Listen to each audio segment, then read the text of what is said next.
Welcome back, welcome back. This is where we're going today. The Apocalypse of Abraham.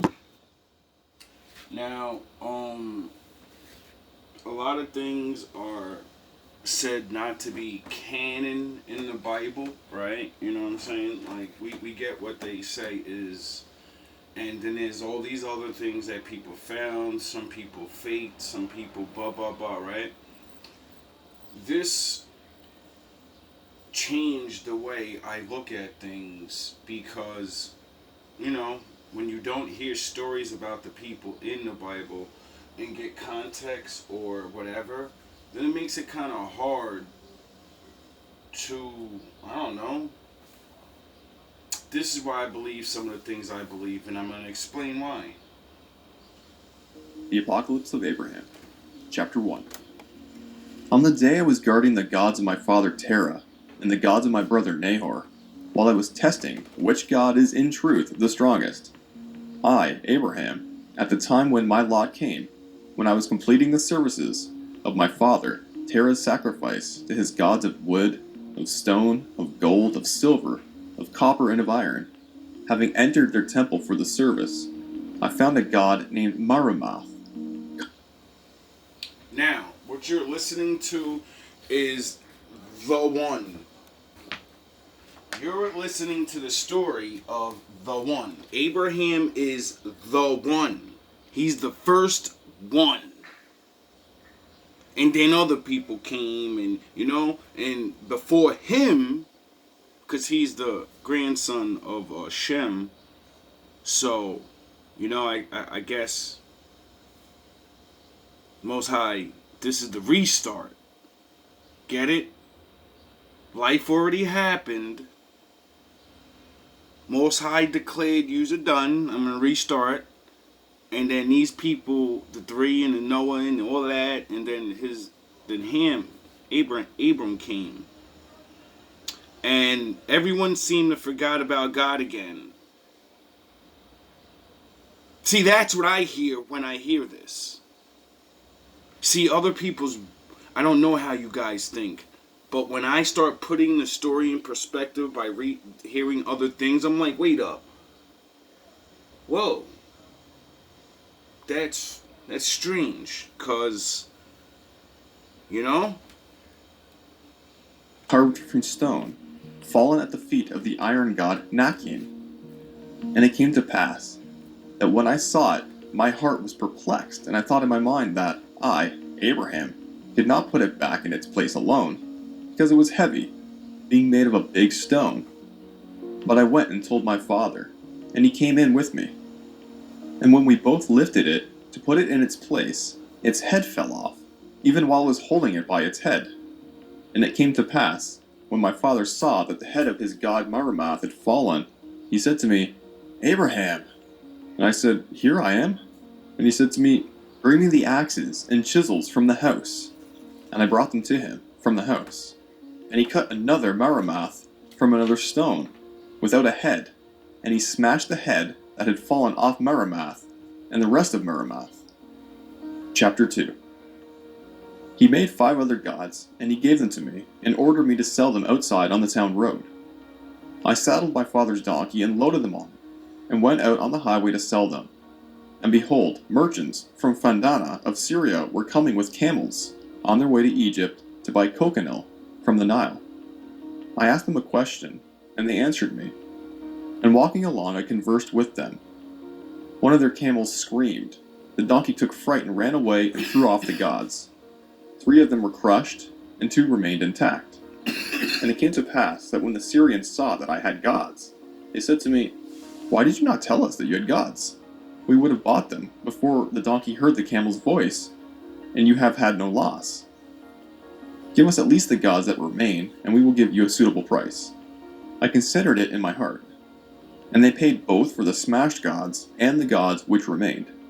For I had been grieving in my heart how I would bring payment to my father. I threw 3 broken gods into the water of the river Gur, which was in this place. Lucky number 3.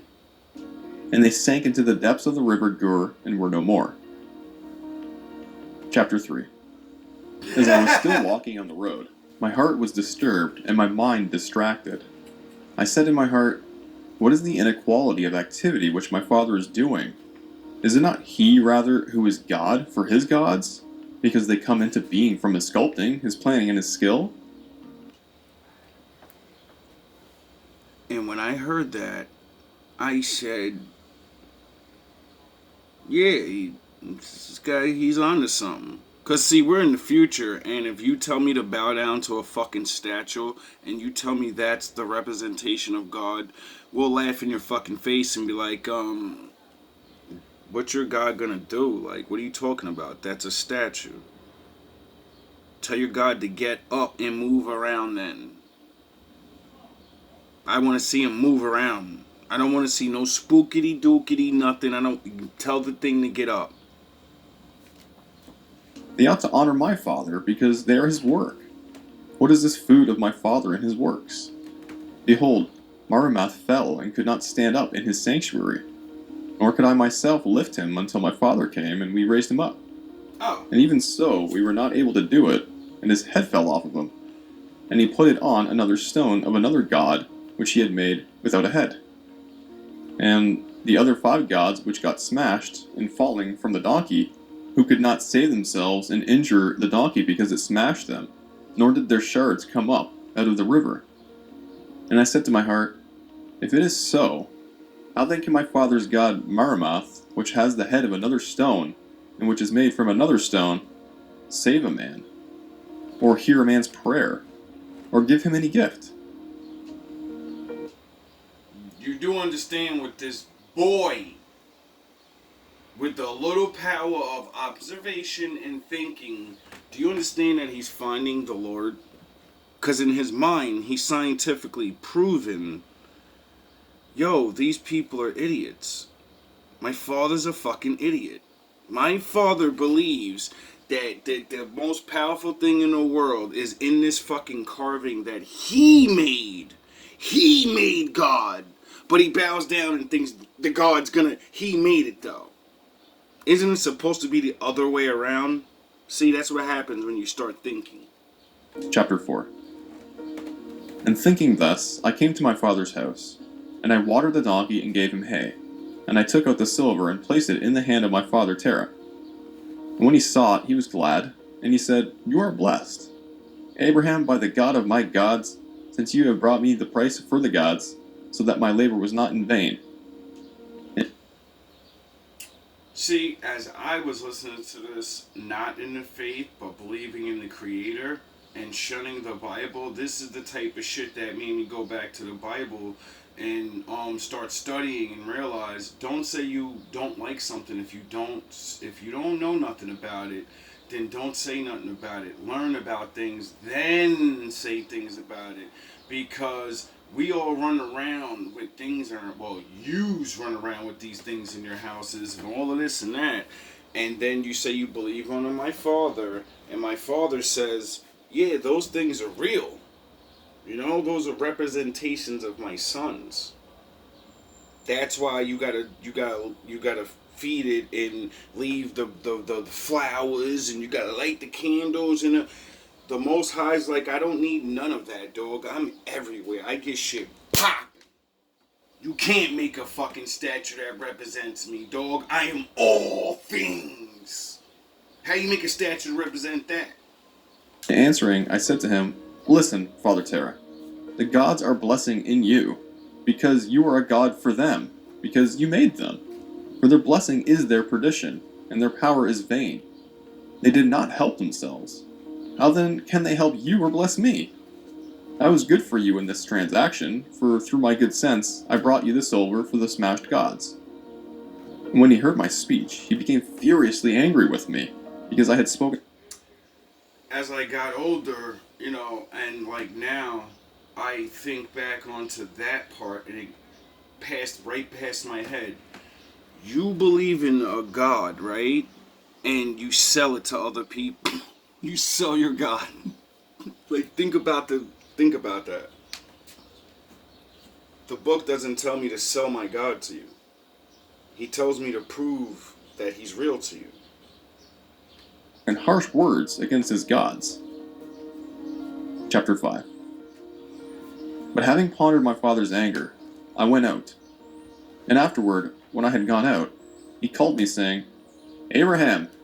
And I said, Here I am. Here I am. And he said, Up, gather wood chips, for I was making gods from fir before you came, and prepare with them food for my midday meal. And it came to pass, when I was choosing the wood chips, I found among them a small god which would fit in my left hand.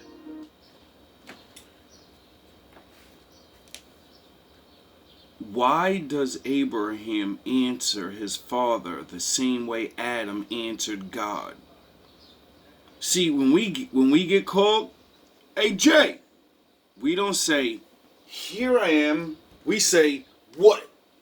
What's going on, huh? Would you need something? Why don't we say, here I am?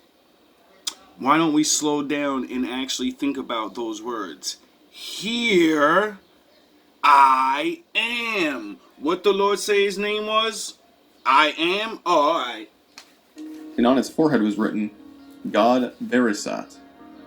And it came to pass, when I put the chips on the fire in order to prepare the food for my father, and going out to inquire about the food, I put Berisat near the enkindling fire, saying to him threateningly, Berisat, what?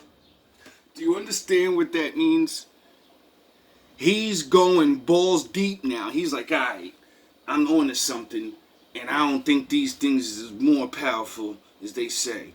I'm gonna sing to him, threatening him. I'm gonna fucking talk shit to this thing. Because everybody says these things are so powerful, and the boogadis are come. Don't talk shit. Well, I want to test it. But I'm not gonna do it in front of people because he's not fucking dumb. You'll go and wow out. But will your God do things if I disrespect them? Disrespect my father and see what happens. That the fire does not go out before I come back. If the fire goes out, blow on it, so it flares up. I went out and I made my counsel. When I returned, I found Berisat. If you watch my videos, I show what happens when you disrespect my father. A lot of people say, fuck your father, fuck your God this year. And yeah, they got stopped. They got stopped immediately. Fallen on his back, his feet enveloped by fire and burning fiercely. And it came to pass, when I saw it, I laughed and said to myself, do you realize, like, he's battle rapping their God, talking bar shit to him, and then he's lighting his fucking feet on fire. Like, yo, this is the old path. This is what I bow down to. Berisat, truly you know how to light a fire and cook food.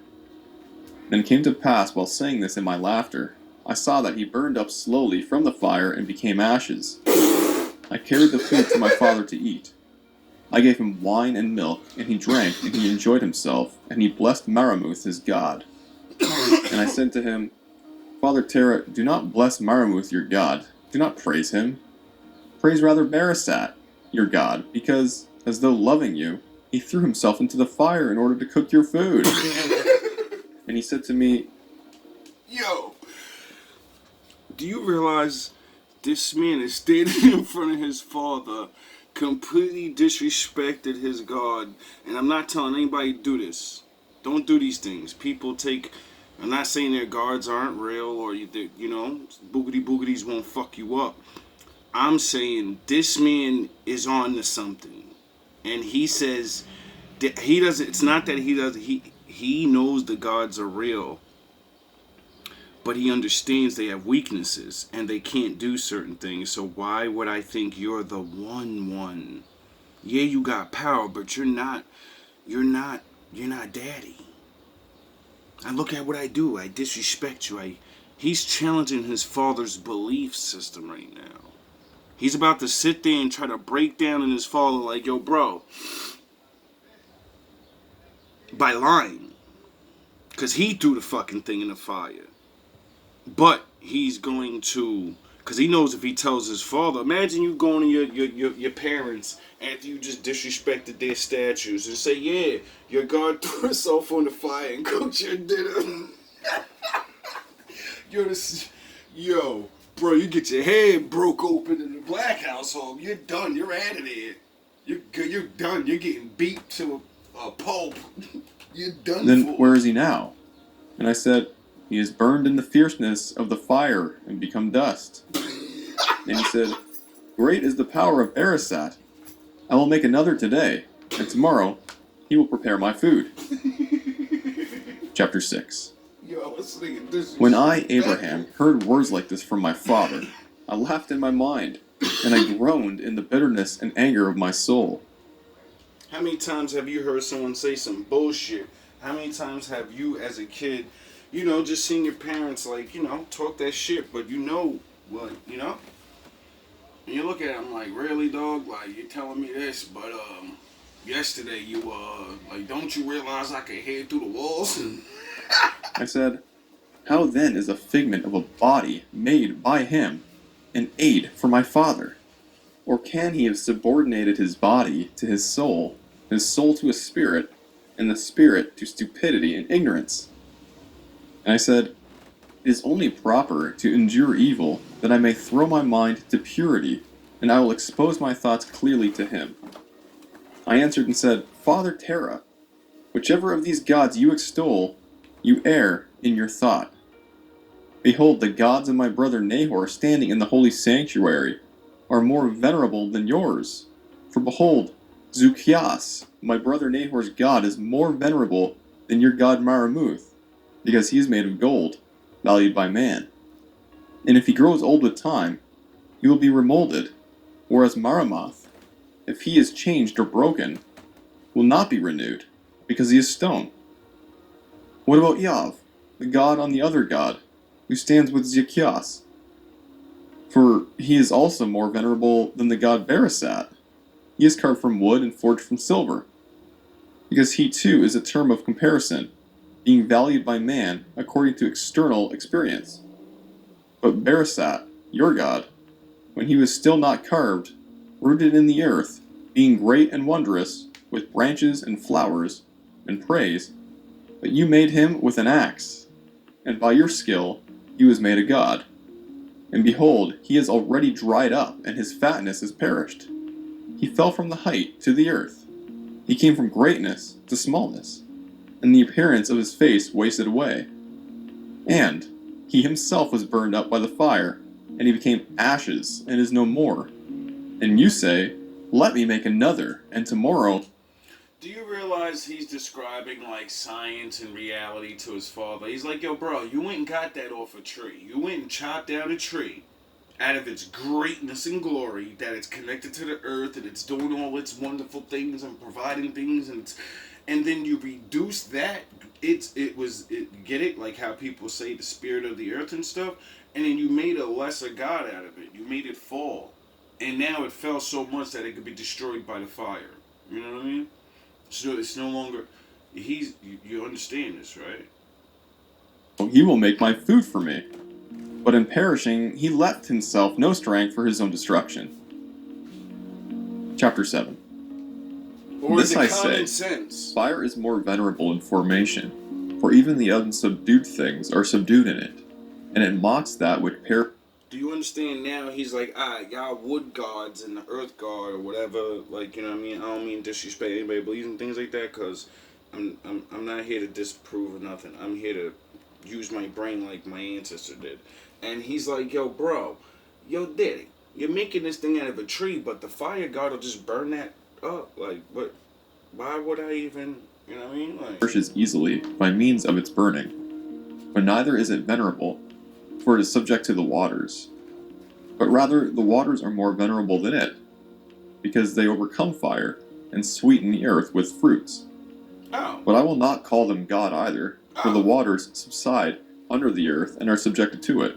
Oh. But I will not call it a goddess either, for it is dried by the sun and subordinated to man for his work.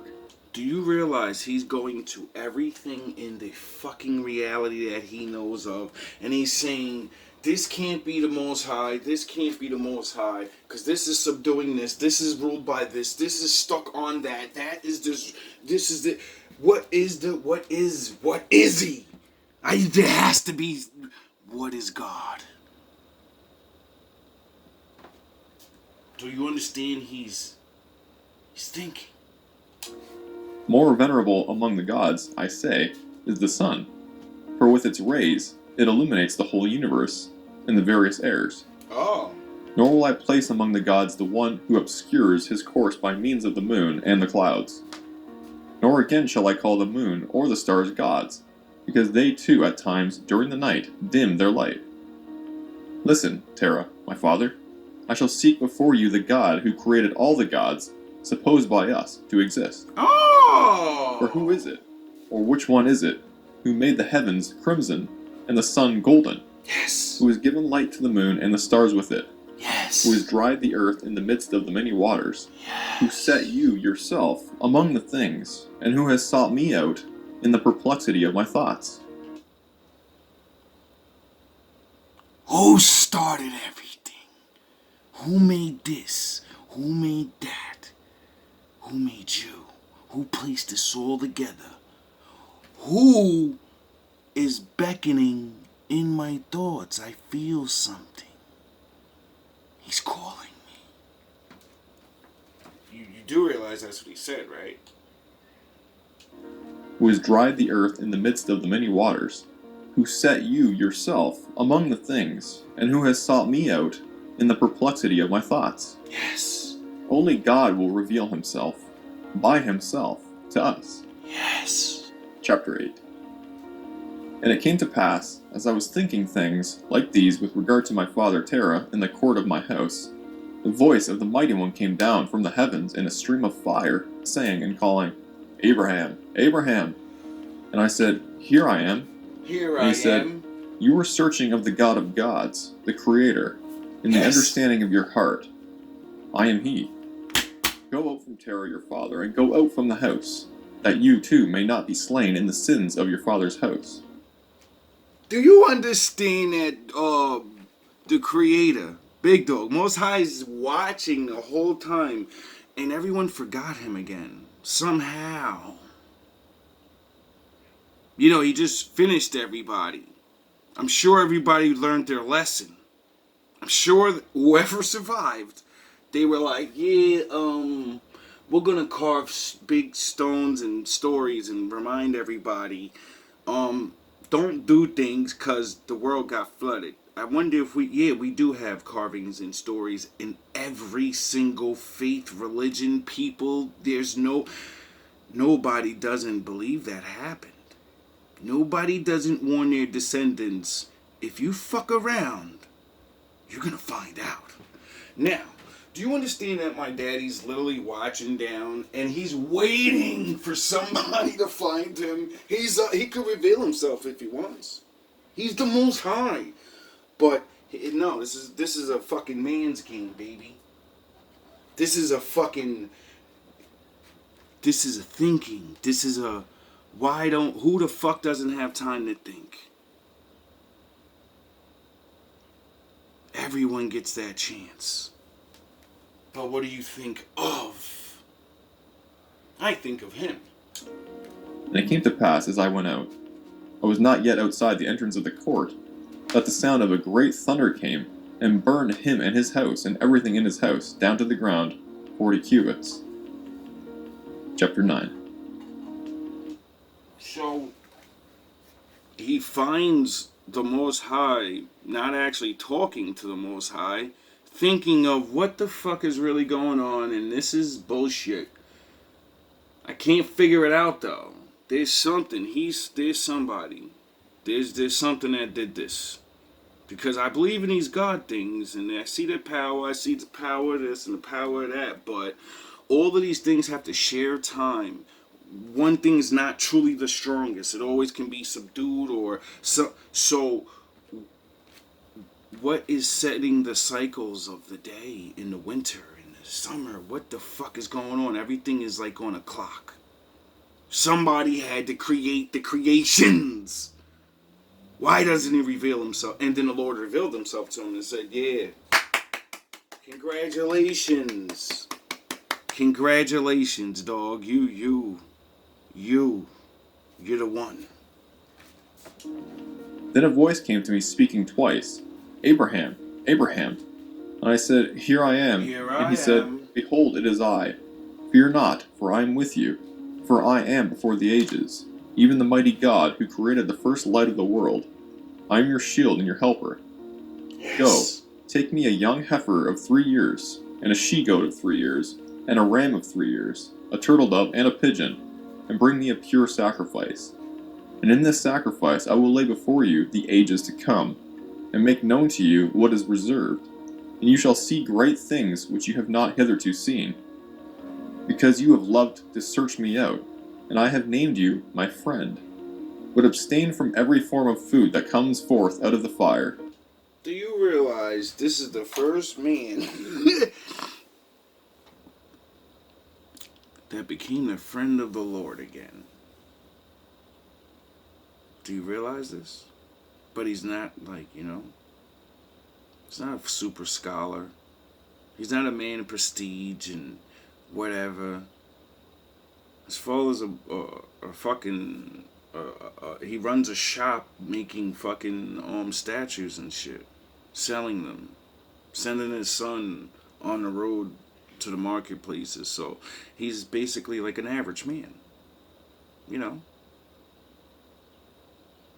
Just a regular guy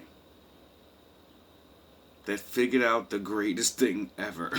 And from the drinking of wine, and from anointing yourself with oil for 40 days, and then set forth for me the sacrifice which I commanded you, in a place which I will show you on a high mountain. And there I will show you the ages which have been created and established by my word. And I will make known to you what shall come to pass in them on those who have done evil and righteousness in the generations of men. Oh, so he's going to explain the game to him. Chapter 10. And it came to pass when I heard the voice of him who spoke such words to me, and I looked here and there, I found no breath in me, and my spirit was frightened, and my soul seemed as departed from me, for I fell down as a stone, as a dead man upon the earth, and had no more strength to stand. And while I was thus lying with my face towards the earth, I heard the voice of the Holy One speaking, Go, Jael, and... We're going to continue this.